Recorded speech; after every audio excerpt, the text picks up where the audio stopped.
48 laws of power by Robert Greene. आइए आज इसका 20वां लॉ देखते हैं, जो कहता है डू नॉट कमिट एनीवन, यानी कि दो पक्षों में विवाद के दौरान कभी भी किसी एक का पक्ष न ले या फिर हमेशा तटस्थता बनाकर रखें। इससे पहले के 19 लॉस ऑलरेडी डिस्कस किए जा चुके हैं और उनके वीडियोस आपको इसी प्लेलिस्ट में मिल जाएंगे। अगर आप इस चैनल पर नए आए हैं तो कृपया चैनल को सब्सक्राइब करना ना भूलें, साथ ही बेल आइकन जरूर दबा दें ताकि जब भी मैं नई वीडियोस बनाऊं तो आपको उसका नोटिफिकेशन सबसे पहले मिल जाए। आइए इससे जुड़ी जो कहानियां हैं उन्हें देखते हैं। पहली कहानी है क्वीन एलिजाबेथ फर्स्ट की। एलिजाबेथ 1558 में राज सिंहासन पर आरूढ़ हुई। उनके सिंहासन पर बैठने के समय उनकी आयु मात्र 25 वर्ष थी और वो अविवाहिता थी। उस समय इंग्लैंड में प्रजातंत्र था और तभी ये चाहते थे कि एलिजाबेथ शादी कर ले। उस समय यूरोप में कई सारे राजवंश थे और उसमें बहुत ही योग्य राजकुमार थे। खुद फ्रांस में ही राजा के 2 भाई थे और दोनों भी सबसे उपयुक्त वर माने जा रहे थे। एलिजाबेथ जो ये सब कुछ जानती थी, वो दिखाती जरूर थी कि उन्हें भी इन सब में रुचि है, किंतु वो कभी भी किसी एक पक्ष के लिए हामी नहीं भरती थी। यहां तक कि जब वहां की संसद में भी ये सब बातें होने लगी कि विवाह किससे किया जाना चाहिए, क्या होगा इंग्लैंड के लिए सबसे उपयुक्त, वो सब कुछ सुनती, जानती, समझती थी, किंतु कभी भी वो संसद की बातों पे अमल नहीं करती थी। वो अपने एक वक्तव्य में कहती हैं कि I would rather be a beggar and single than a queen and married. इसका मतलब है कि मैं एक शादीशुदा रानी बनने के बजाय गरीब और अकेली मरना पसंद करूंगी। उनकी सोच इस तरह की थी। हालांकि उन्होंने इस सोच को सबसे अंत में दिखाया। शुरू में उन्होंने ये दिखाया कि उन्हें फ्रांस के जो राजकुमार है उनके अंदर कुछ दिलचस्पी है। यहां तक कि जो अंजाव के प्रिंस थे, उन्होंने इन्हें यानी एलिजाबेथ को पब्लिकली किस भी कर लिया था।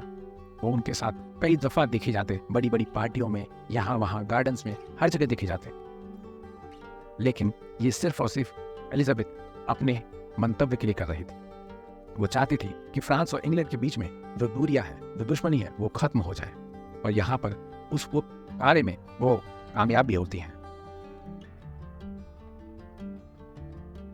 एलिजाबेथ अपने पूरे जीवन काल में वर्जिन ही रही। बिना किसी से शादी किए वो अकेले ही राज करती रही। अंत में उन्हें वर्चुअस वर्जिन का खिताब भी दिया गया। वो इसी तरीके से अपने पूरे शासनकाल में इकलौती शासन करती रही और उन्होंने कभी भी अपनी गद्दी किसी के साथ नहीं बांटी।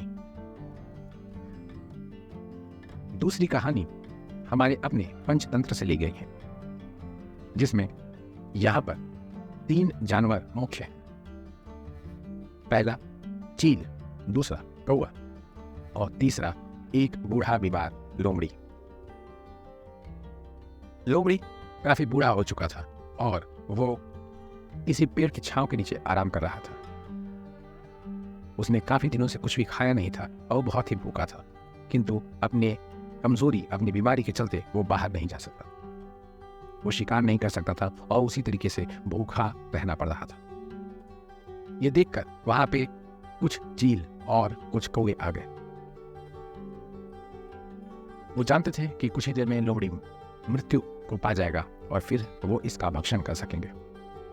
इसलिए उनके बीच में एक संधि हो गई कि कौन सा हिस्सा कौन खाएगा। कौवों ने कहा कि हम लोग ऊपरी हिस्सा खाएंगे और चील ने कहा कि हम लोग नीचे के हिस्से से संतुष्ट करेंगे। इस पर लोमड़ी ने कहा कि मैंने तो सुना था कि जो चील है वो कौवे से ज्यादा समझदार, ज्यादा अक्लमंद और तेज तर्रार होते हैं, पर यहां तो कुछ और ही हो रहा है। चील जिन्हें ये बात अटपटी लगी, उन्होंने पूछा ये बात आप कैसे कह सकते हो? तो उन्होंने कहा कि मेरा ऊपरी हिस्सा जिसमें मेरा दिमाग भी है वो ज़्यादा जूसी, ज़्यादा ताकतवर, ज़्यादा समझदारी से भरा है। वो आप कौवों को दे रहे हो तो वो ज़्यादा समझदार हुए ना आपसे। इस बात पर चील ने कहा कि हाँ, ये बात तो सत्य है, हमें ही आगे का हिस्सा खाना चाहिए, ऊपरी हिस्सा हमें खाना चाहिए। जिस पर कौवों ने ऐतराज दर्ज कराया कि पहले जब हमारी बात हो चुकी थी तो अब आप बदलाव कैसे कर रहे हैं। देखते ही देखते उन सबके बीच में मारा पीटी की नौबत आ गई और चील कौवे आपस में लड़ने लगे। इसमें दोनों तरफ से काफी मौतें हुई, जिन्हें देखकर लोमड़ी बहुत खुश हुआ। अंततः दोनों पक्ष के लोगों ने एक दूसरे को घायल करके वहां से भागना या मर जाना मान लिया और उनके मृतदेहों को लोमड़ी ने एक एक करके भक्षण किया और कुछ और समय तक वो इसी तरीके से जिंदा रहा। एक और कहानी जिसमें एक बिल्ली, एक कुत्ता और एक लोमड़ी है, वो भी आपको इसी में सुनाता। इसमें एक पनीर का टुकड़ा या आप इसे रोटी का टुकड़ा भी कर सकते हैं, कुत्ते को मिला। कुत्ते और बिल्ली ने दोनों ने एक साथ ही झपट्टा मारा और उनके बीच में विवाद छिड़ गया कि ये टुकड़ा किसका है। काफी लड़ाई के बाद दोनों ने यह निर्धारित किया कि चलो लोमड़ी से पूछते हैं, वो जो निर्णय कर देगा वही माना जाएगा। लोमड़ी ने कहा कि क्योंकि मैं वहां नहीं था तो मैं नहीं जानता कि किसने पहले देखा और किसने उस पर पहले हाथ रखा, इसलिए मैं इस टुकड़े को आधा आधा बांट देता हूं। उसने आधा आधा बांटा, लेकिन जानबूझकर थोड़ा सा हिस्सा कुत्ते की तरफ ज्यादा कर दिया, जिसे देखकर बिल्ली ने ऐतराज जताया। बिल्ली ने कहा कि आपने कुत्ते को हिस्सा थोड़ा सा ज्यादा दे दिया है। तो लोमड़ी ने देखा और कहा कि अरे हाँ, ये तो मुझसे गलती से हो गया, कोई बात। उसने कुत्ते के हिस्से में से थोड़ा सा हिस्सा निकालकर काट के खुद खा लिया। ये देखकर बिल्ली को संतोष हो गया, लेकिन कुत्ते ने देखकर कहा कि अब बिल्ली का हिस्सा जो है वो ज्यादा बड़ा है। तो लोमड़ी ने देखा और कहा कि अरे ये तो बात आपने सही कही, अब बिल्ली के पास ज्यादा है तो मैं बिल्ली में से थोड़ा सा खा लेता हूं। इसी तरीके से करते करते उसने दोनों के सामने, दोनों दावेदारों के सामने पूरी की पूरी रोटी खा ली। मजा इसमें सिर्फ लोमड़ी ने उठाया, बाकी दोनों ने अपना हाथ में आया हुआ हिस्सा भी गवा दिया। अंत में आप लोग से यही कहना चाहूंगा कि यही वो किताब है जिसके बारे में हम लोग बातें कर रहे हैं, जिसकी कहानियां हम पढ़ रहे हैं। आप लोग इस बुक का लिंक डिस्क्रिप्शन बॉक्स में पा सकते हैं और आप उसे जरूर खरीदें। इसको खरीदें, पढ़ें और अपने जीवन का हिस्सा बनाएं। ये आपको बहुत ही अच्छी लगेगी किताब। चलिए आप लोग से फिर मुलाकात होगा दूसरे किसी वीडियो में। बाय।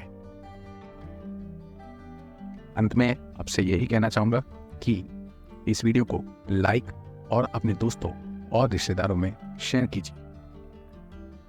इस चैनल को सब्सक्राइब कीजिए और नोटिफिकेशन बेल को जरूर प्रेस कीजिएगा। अंत में अगर आपके जीवन में इस वीडियो से जुड़ा हुआ कोई भी वाकया हुआ है तो प्लीज कमेंट बॉक्स में हमसे शेयर कीजिए। मैं सब कमेंट्स पढ़ता हूँ। चलिए मिलते हैं अगली वीडियो में। बाय।